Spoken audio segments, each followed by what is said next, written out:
Non, il a raison de critiquer la repentance, à mon avis. Il a raison de critiquer la repentance comme lecture systématique du monde. Il a raison de critiquer la repentance, mais pour un argument qu'il néglige un peu, je crois, qui est qu'il n'y a pas plus paternaliste et il n'y a pas plus colonialiste que la repentance. C'est-à-dire, il n'y a pas plus condescendant que le sentiment que la France, 60 ans après la décolonisation, est encore responsable des maux des anciennes colonies. Et ceci est une position paternaliste. Le véritable nostalgique de l'empire colonial, c'est le repentant. Et donc, en cela, on peut avoir raison de critiquer la repentance. Mais le problème, c'est que la critique de la repentance chez Éric Zemmour se met au service d'idées absolument indéfendables. C'est-à-dire qu'il noie dans la repentance les crimes de Vichy, par exemple. Or, une chose est de critiquer la repentance, la pénitence systématique, et le fait de penser, de se battre la coulpe, c'est-à-dire cette façon d'être supérieur aux autres, qui consiste à dire qu'on est plus coupable qu'eux. Une chose est de critiquer ça, et ça il faut le faire. Tout autre est de ne pas regarder le passé de son pays. Éric Zemmour a eu cette phrase pendant la discussion qu'il avait avec vous hier, et Mathieu Boccoté et Nicolas Barré. Il a dit « moi j'assume tout ». Mais j'assume tout, il le disait précisément au sens où... au comité de salut public, ça oui, c'est la phrase de Napoléon. Mais bien sûr, mais c'est-à-dire qu'il n'assumait pas tout. Dire j'assume tout, c'est dire j'assume toute l'histoire. C'est dire que je ne tiens pas pour des pages sombres ce qui sont les pages qui sont sombres.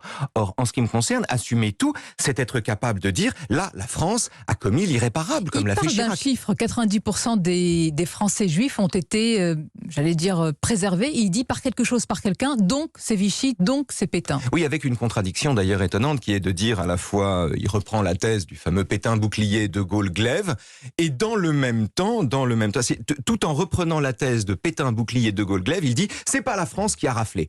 Si la France c'est à la fois le glaive et le bouclier, il faut assumer les conséquences de ce qu'il dit. Il y a une continuité ici, et il y a quelque chose à reconnaître. On peut pas à la fois dire la France est innocente du Veldiv et dans le même temps Pétain a protégé les Juifs. Mais est-ce qu'il n'y a pas, Raphaël Antoine, je sais que c'est un sujet sensible, donc on avance vraiment à pas mesurer. Est-ce qu'il n'y a pas une querelle d'historiens avec d'un côté Paxton et la doxa paxtonienne, et puis de l'autre, beaucoup d'historiens, certains qui affirment que c'était beaucoup plus compliqué que cela? On peut considérer que c'est plus compliqué que ça. Si c'est une querelle d'historiens, il ne m'appartient pas d'arriver nanti de mes qualités de prof de philo, si vous voulez, dans ce débat. En ce qui me concerne, je ne vois rien à redire au livre de Paxton, et c'est plutôt celui-là qui m'a aidé à penser.